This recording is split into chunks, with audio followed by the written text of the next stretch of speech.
Assalamualaikum warahmatullahi wabarakatuh.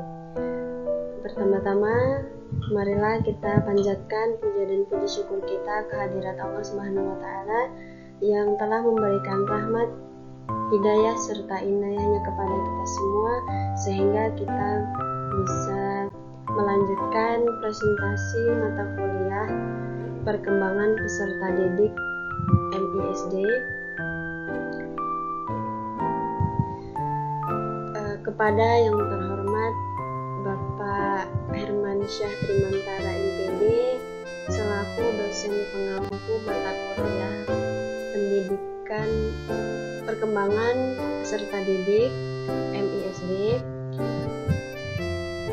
dan di sini kami sebagai kelompok 11 akan memaparkan materi tentang perkembangan fisik peserta didik dengan tema perkembangan kognitif dan sosioemosional. Sebelumnya izinkan saya memperkenalkan diri. Nama saya Aprilia Suci dan di sini saya bersama dengan rekan saya yaitu Ula Aziza. Saya sebagai moderator juga pemateri pertama akan menyampaikan materi pertama, yaitu perkembangan kognitif dan sosioemosional anak usia dini. Yaitu sebagai tenaga pendidik kita harus memiliki pengetahuan matang yang disertai dengan kepekaan terhadap perkembangan setiap peserta didik. Perkembangan tersebut akan dibahas menjadi 3 tahapan usia, yaitu mulai dari usia dini hingga usia remaja. Yang pertama yaitu perkembangan anak usia dini. Perkembangan anak usia dini tentunya ditandai dengan keterkaitan pada hal-hal yang baru, misalkan pada fasilitas bermain anak di setiap lembaga pendidikan tingkat TK atau PAUD itu pastinya memiliki fasilitas bermain anak. Hal ini disebabkan karena ciri utama dari perkembangan anak usia dini yang sangat signifikan pada aspek motoriknya, sehingga bermain merupakan aktivitas yang cocok untuk memberikan pengalaman bagi setiap anak. Untuk membantu proses pengembangan berbagai aspek anak itu perlu diawali dengan pemahaman tentang perkembangan anak usia dini. Dengan pemahaman ini diharapkan para pendidik anak usia dini memiliki pemahaman yang lebih baik dalam menentukan proses pembelajaran atau perlakuan pada anak yang dibina. Yang kedua yaitu ada perkembangan kognitif. Bisa diartikan bahwa kognitif adalah tingkah laku yang mengakibatkan orang memperoleh pengetahuan. Selain itu, kognitif juga dipandang sebagai suatu proses utama yang mencakup mendeteksi, menafsirkan, mengelompokkan, mengingat informasi, mengevaluasi gagasan, menyimpulkan prinsip, menghayal, serta menghasilkan energi. Dalam istilah lain, yaitu pengertian yang bersifat mental pada diri individu yang digunakan dalam interaksinya antara kemampuan potensial dan kemampuan. Selanjutnya ada aktivitas kognitif, yaitu mengingat. Misalnya ketika seorang anak diminta untuk menjelaskan kembali suatu pengetahuan atau peristiwa yang telah diperoleh selama belajar. Kemudian ada berpikir. Anak dihadapkan pada objek-objek yang mewakili, tidak berhadapan langsung dengan objek secara fisik. Nah, disitulah perkembangan anak seperti sedang mengamati sesuatu dengan melihat, meraba, dan juga mendengar. Yang selanjutnya yaitu ada perkembangan struktur kognitif. Poin yang pertama yaitu ada asimilasi. Apa itu asimilasi? Yaitu ketika seorang anak merespons situasi baru dengan cara yang sudah konsisten dengan skema yang ada. Maksudnya itu penyesuaian atau peleburan sifat asli yang sudah dimiliki. Poin yang selanjutnya yaitu ada akomodasi. Akomodasi yaitu menciptakan skema baru karena tidak sesuai dengan skema yang sudah ada. Poin yang selanjutnya, yang terakhir, yaitu ada equilibrium, yaitu dorongan terus-menerus ke arah keseimbangan. Kemudian ada tahap perkembangan kognitif. Para ahli psikologi perkembangan mengakui bahwa pertumbuhan itu berlangsung secara terus-menerus dengan tidak ada lompatan.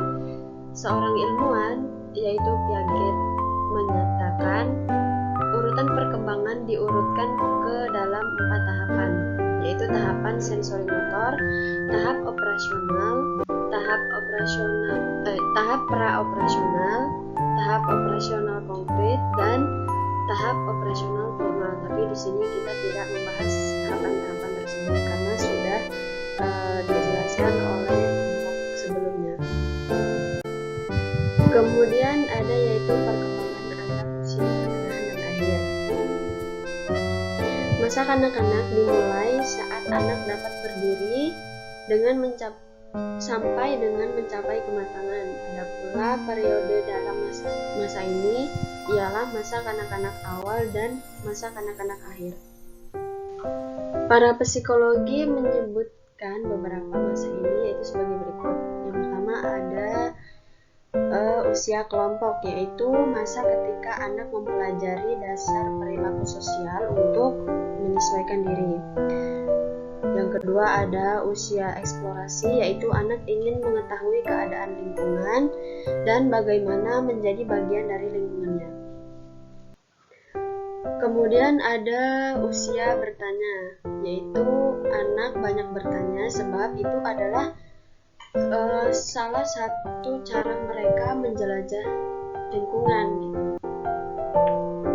Dengan cara mereka banyak bertanya. Kemudian ada usia meniru, merupakan ciri yang sangat menonjol karena meniru pembicaraan dan tindakan orang lain. Jadi apa yang mereka lihat, apa yang mereka dengar dari orang lain itu mereka meniru gitu. Karena mereka juga memiliki rasa ingin tahu gitu, gimana sih rasanya. Kemudian ada usia kreatif, yaitu anak menunjukkan kreativitas dalam bermain dibandingkan masa-masa perkembangan lainnya. Kemudian materi selanjutnya akan disampaikan oleh saudari kita, yakni Ula Azizah. Waktu dan tempat dipersilahkan. Di materi sebelumnya dijelaskan tentang perkembangan kognitif, sedangkan di sini saya akan memaparkan tentang perkembangan sosial. Perkembangan sosial ditandai dengan hal-hal berikut. Pada awal masa kanak-kanak, seorang anak mulai menunjukkan minat yang nyata untuk melihat teman-temannya dan berusaha mengadakan kontak sosial. Secara bertahap, anak mulai terlibat dalam kegiatan yang menyerupai kegiatan anak-anak lain. Sekitar usia 3 tahun, misalnya anak bermain bersama temannya menjadi polisi melawan perampok. Pada masa kanak-kanak akhir, perkembangan sosial ditandai dengan hal-hal berikut. Pada masa sekolah, ketika anak memperoleh keterampilan dan pengetahuan tentang tentang apa yang dilakukan dan bagaimana melakukannya. Kemudian, apabila berhasil dalam memperolehnya, maka akan timbul rasa mampu. Ketika menjumpai sebuah kegagalan, maka akan timbul rasa rendah diri. Kedua, keterampilan menolong diri sendiri. Yang ketiga, usia berkelompok. Yang terakhir, menunjukkan minat nyata terhadap teman-temannya dan berusaha mengadakan kontak sosial. Perkembangan emosi masa kanak-kanak. Misalnya, bayi sangat mengandalkan pada orang dewasa untuk mengatur keadaan emosional mereka. Jika merasa tidak nyaman, mereka akan mengomunikasikan keadaan tersebut melalui tangisan.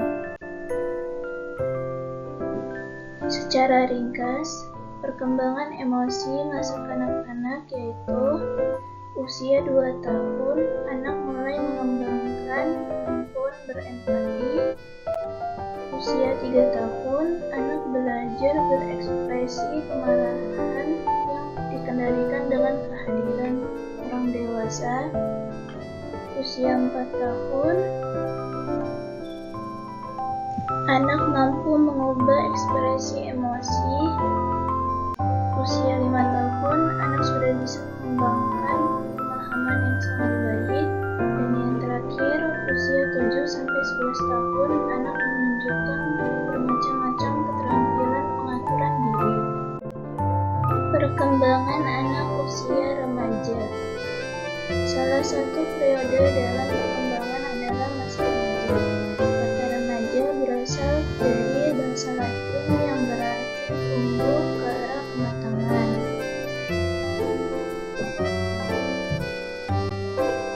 Karakteristik anak remaja. Masa remaja merupakan suatu periode penting dari rentang kehidupan. Masa ketika individu mencari identitas diri dan ambang menuju kedewasaan. Prolog membagi masa remaja ada 2 bagian, yaitu masa remaja awal dan masa remaja akhir. Menurut Hall, masa remaja merupakan masa topan dan badai, masa penuh emosi, dan ada kalanya emosi itu meledak-ledak disebabkan adanya penentangan nilai-nilai. Perkembangan kognitif.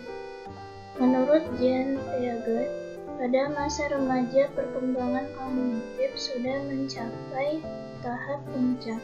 Suatu kapasitas sudah untuk berpikir abstrak, yaitu penalaran remaja lebih mirip dengan cara ilmuwan mencari pemecahan masalah dalam laboratorium.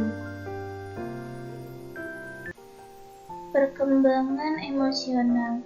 Memahami perasaan sendiri dan memiliki kemampuan untuk menganalisis mengapa mereka merasakan perasaan dengan cara tertentu, mulai mengurangi nilai tentang penampilan, dan setelah memasuki masa remaja, individu memiliki kemampuan untuk mengelola emosinya, kemudian mendiskusikan keadaan emosional dirinya ataupun orang lain. Perkembangan sosial. Pada masa ini, remaja menunjukkan beberapa ciri, yaitu jaringan sosial sangat luas yang meliputi jumlah orang yang semakin banyak dan jenis hubungan yang berbeda. Menurut Erikson, remaja harus menyelesaikan krisis yang terjadi pada masa remaja. Karena cara seseorang mengatasi krisis akan menentukan identitas pribadinya ataupun perkembangannya pada masa yang akan datang. Mungkin cukup sekian presentasi yang kami bawakan hari ini. Jika terdapat banyak kesalahan, mungkin juga masih kurang jelas, kami mohon maaf yang sebesar-besarnya. Akhir kalam, wabillahi taufiq wal hidayah. Wassalamualaikum warahmatullahi wabarakatuh.